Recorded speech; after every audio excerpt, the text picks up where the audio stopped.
Hello friends, welcome back Spain news channel நண்பர்களே. இன்றைக்கி இந்த வீடியோவில் ஒரு ஹாட்டான ஒரு நியூஸை தான் தற்போது பார்க்க போகிறோம்.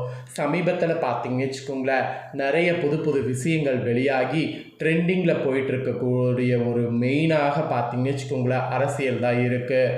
அரசியல் களத்தில் ஒரு பெரிய சேஞ்ச் ஆனது இந்த வருடம் ஏற்பட்டிருக்கு. யாருமே இதை எதிர்பார்த்துருக்க மாட்டோம். ஆனால் இந்த ஒரு புதிய அமைப்பில் நிறைய பார்த்தீங்கன்னு வச்சுக்கோங்களேன் முரண்பாடுகளும் இருக்குது, நிறைய பாசிட்டிவும் இருக்குது. நிறைய பேர் பார்த்தீங்கன்னு வச்சுக்கோங்களேன் இன்றளவுக்கு இந்த அரசிடம் போராடிக்கிட்டு இருக்கிறாங்க. ஸோ அப்படி ஒரு சூழ்நிலை தான் இப்போ ஏற்பட்டிருக்கு. தமிழகத்தில் சட்டமன்ற தேர்தல் சமீபத்தில் நடைபெற்றதில் தாவேகா கட்சி முதன்முறையாக போட்டியிட்டு முதல் போட்டியிலேயே ஆட்சியை பிடித்து இப்போ சிஎம் விஜயாக பார்த்தீங்கன்னு வச்சுக்கோங்களேன் பொறுப்பேற்றிருக்கிறார். அவர் பொறுப்பேற்ற அந்த நாள்லேருந்து இப்போ வரைக்குமே நிறைய வியூகங்கள் அமைத்து ஒவ்வொன்றையும் பார்த்து பார்த்து பண்ணுறாரு. அவருடைய இந்த பார்த்து பார்த்து பண்ணக்கூடிய செயல்களுக்கு மக்களிடையே பாராட்டுகளும் கிடைக்குது. அட் த சேம் டைம் எதிர்க்கட்சியினர் நிறைய கேள்விகளை எழுப்பி சில இடைஞ்சல்களை கொடுத்துட்ருக்கிறாருங்க. இந்த ஒரு சூழ்நிலையில் தமிழகத்தில் ரேஷன் கடையில் பார்த்தீங்கன்னு வச்சுக்கோங்களேன் மெயினாக அவர் புதிய திட்டத்தை ஒன்று அறிமுகப்படுத்தியிருக்கிறாரு. அது என்னென்னா, ரேஷனில் யார் யார் பொருள் வாங்குகிறாங்க, அந்த பொருள் கரெக்டாக ஏழை எளியவர்களுக்கு போகுதா அப்படிங்கிறதெல்லாம் கரெக்டாக பார்க்கணும் அப்படிங்கிற மாதிரி சொல்லி அதிரடியாக ஒரு அறிவிப்பை வெளியிட்டிருந்தார். அதை பற்றி கூட நம்ம சேனலில் வீடியோ போட்டிருந்தேன். அதை பார்த்துட்டு கூட நிறைய பேர் கமெண்டில் கேட்டிருந்தது என்னென்னா, ரேஷன் கடையில் நிறைய திருட்டு நடக்குது, அதெல்லாம் கண்டுபிடித்து அதுக்கு உடனே தண்டனை கொடுக்க மாட்டாங்களா? போன ஆட்சியில் தான் இப்படி இருந்தது, இந்த ஆட்சியிலும் இந்த மாதிரி திரும்ப பண்ணுறாங்களே, அதுக்கு ஏதாவது வழி இல்லையா அப்படின்ட்டு கமெண்டில் கேட்டிருந்தீங்க. அப்படி கமெண்டில் கேட்டவங்களுக்கு அது டைரெக்டாக அங்கே போச்சா என்னன்னு தெரியல. இப்போது ஒரு ரேஷன் கடையில் நடந்த திருட்டை அம்பலப்படுத்தி அந்த ரேஷன் கடையில் உடனே பார்த்தீங்கன்னு வச்சுக்கோங்களேன் பிரச்சனையை ஏற்படுத்தி அந்த ரேஷன் கடையில் இருந்த ஊழியர்களை உடனே மாற்றம் செய்யப்பட்டிருக்கு. ஸோ அந்த ஒரு நியூஸ் தான் தற்போது சமூக வலைத்தளங்களில் வெளியாகி ட்ரெண்டிங்காக போயிட்டுருக்கு. அது மட்டும் இல்லாமல் இதற்காக நிறைய பேர் இந்த ஆட்சிக்கு பாராட்டுக்களை தெரிவித்துட்ருக்குறாங்க.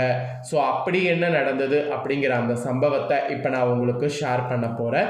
வாங்க அந்த சம்பவம் என்னங்கிறத அதிரடியாக பார்க்கலாம். ஆக்சுவலி ரேஷன் கடையில் ஒரு ஆளுக்கு பார்த்தீங்கன்னு வச்சுக்கோங்களேன் 16 கிலோ அரிசி ஃப்ரீயாக வழங்கப்படும். அதே போல் அந்த கார்டை பொறுத்து ஒரு சிலருக்கு எக்ஸ்ட்ரா வழங்கப்படும். மேக்ஸிமம் ஒரு 20 கிலோ 25 கிலோ வரைக்கும் தான் வழங்கப்படும். ஆனால் சில ரேஷன் கடையில் திருட்டுத்தனமாக பார்த்தீங்கன்னு வச்சுக்கோங்களேன் 100 கிலோ கொடுக்கறது இந்த மாதிரிலாம் பண்ணிகிட்டு இருப்பாங்க. அந்த மாதிரி ஒரு ரேஷன் கடையில் ஒரு ஆளுக்கு 100 கிலோ அரிசியை பார்த்தீங்கன்னு வச்சுக்கோங்களேன் கொடுக்கப்பட்டிருக்கு.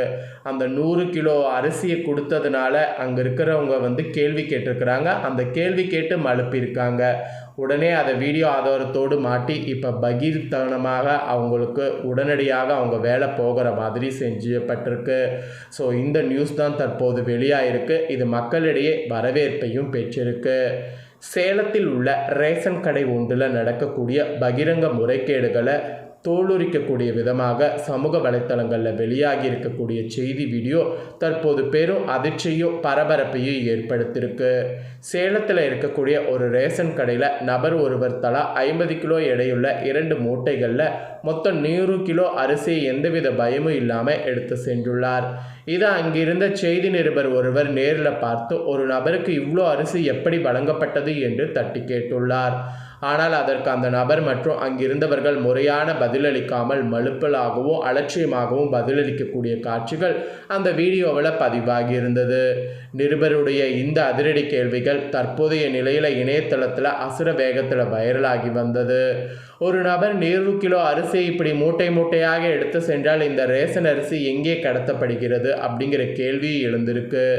இது சேலத்தில் இருக்கிற மற்ற சாமானிய மக்களுடைய அரிசி தானே, யாருடைய பங்கை இவர் இப்படி சட்டவிரோதமாக அதிகமாக எடுத்து செல்கிறார் என்று நிருபர் எழுப்பிய சரமாரி கேள்விகள் ஒட்டுமொத்த பொதுமக்களுடைய குரலாக ஒலித்தது.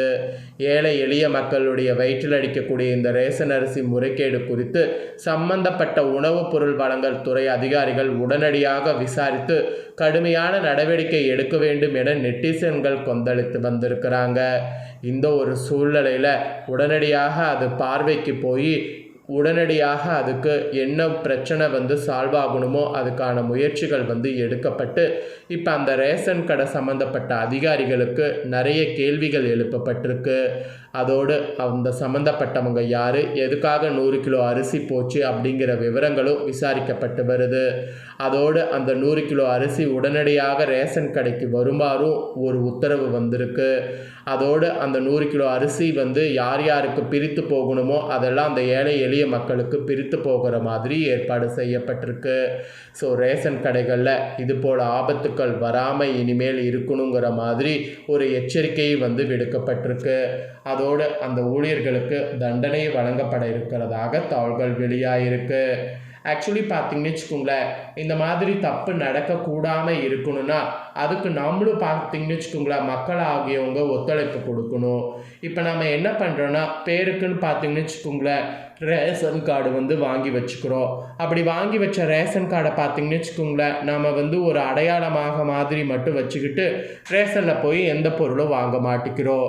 ஒரு சர்க்கரையோ இல்லை ஒரு ஆயிலோ இல்லை ஒரு அரிசியோ இல்லைனா பருப்போ எதுவுமே நம்ம வந்து ரேஷன் கடையில் வாங்க மாட்டிக்கிறோம். ஸோ ரேஷனில் இருக்கிறவங்க என்ன பண்ணுறாங்கன்னா இந்த மாதிரி வாங்காதவங்களை வந்து அவங்களுடைய கைரேகை வந்து உருட்டி அவங்களுடைய இதை வந்து போலித்தனமாக இது பண்ணி அந்த மாதிரி வந்து பொருட்களை வித்துடுறாங்க. ஸோ அதை வந்து இப்போ வந்து கண்டுபிடித்து அதை தடுக்கக்கூடிய விதமாக தான் புதிய முதலமைச்சர் விஜய் அவர்கள் பார்த்தீங்கன்னு வச்சுக்கோங்களேன் யாரெல்லாம் ரேஷன் கார்டு பயன்படுத்தலையோ அவங்கள கண்டுபிடிச்சு அவங்களுடைய ரேஷன் கார்டை உடனே முடக்கணும் அப்படிங்கிற மாதிரி ஒரு புதிய சட்டத்தை கொண்டு வந்திருக்காரு. அந்த ஒரு சட்டமும் இப்போ வந்தது ஒரு வகையில் நல்லது தான். ஏன்னா அப்போ தான் வந்து யார் உண்மையாலுமே பயன்படுத்துகிறாங்களோ அவங்களுக்கு நேரடியாக அந்த பொருள் போய் சேரும். ஸோ இதுவும் ஏழை எளிய மக்களிடையே ஒரு வரவேற்பை பெற்றிருக்கு. இந்த மாதிரி அதிரடியாக அவருடைய ஆட்சியில் நிறைய விஷயங்களை செய்துட்டு வராரு. ஸோ 2 வாரங்கள் தான் ஆகுது. இந்த 2 வாரத்திலே ஏகப்பட்ட அதிசயங்களை வந்து அவர் பண்ணியிருக்கிறாரு. ஸோ இதுக்கு முன்னாடி நடந்த ஆட்சியில் ஒரு 10 கோடி செலவாகக்கூடிய ஒரு விஷயத்தை 50 கோடின்னு காட்டுவாங்க. ஆனால் இவர் 10 கோடி செலவாகக்கூடிய விஷயத்தை 4 கோடிக்கு வந்து பார்த்தீங்கன்னு வச்சுக்கோங்களேன் செலவு பண்ணிவிட்டு மீதி 6 கோடியை சேவ் பண்ணுறாரு. அந்த மாதிரி நிறைய அதிசயங்களை பண்ணிகிட்ருக்கிறாரு. ஸோ அதை பற்றிய இதெல்லாம் கூட சமூக வலைத்தளங்களில் வெளியாகி ட்ரெண்டிங்காக போயிட்டுருக்கு. ஸோ இந்த ஒரு சூழ்நிலையில் இப்போ ரேஷன் கடை சம்மந்தப்பட்ட விஷயமும் வைரலாக போனது தான் இதை நான் உங்ககிட்ட ஷேர் பண்ணியிருக்கேன். ஸோ ரேஷன் சம்மந்தப்பட்ட எந்த ஒரு திருட்டும் இனிமேல் பார்த்தீங்கன்னு வச்சுக்கோங்களேன் நடக்காது. ஏழை எளியவர்களுக்கு நியாயமாக எல்லாமே சேரணுங்கிற மாதிரி நிறைய பார்த்தீங்கன்னு வச்சுக்கோங்களேன் இப்போ அதிரடி பறக்கும் படையெல்லாம் வைத்து சர்ச் பண்ணிகிட்ருக்காங்க. ஸோ அதனால் இனி எந்த தப்பும் நடக்காது அப்படிங்கிறது முழுமையாக வந்து இருக்குது. ஸோ மக்களாகிய நாமளும் அதுக்கு கோஆப்ரேட் பண்ணும். ஸோ இதே போல் இது மாதிரி நிறைய அப்டேட்டான நியூஸ்களை உடனுக்குடனே தெரிந்து கொள்ள நம்ம சேனலை சப்ஸ்கிரைப் பண்ணுங்கள், கூட பெல் பண்ண ப்ரெஸ் பண்ணுங்கள். இந்த வீடியோ உங்கள் ஃப்ரெண்ட்ஸ் ஃபேமிலிக்கும் ஷேர் பண்ணுங்கள், அவங்களும் இந்த நியூஸை பார்க்கட்டும். நெக்ஸ்ட்டு இதே போல் புதிய நியூஸோடு வேறொரு வீடியோவில் வந்து உங்களை சந்திக்கிறேன். நன்றி, வணக்கம்.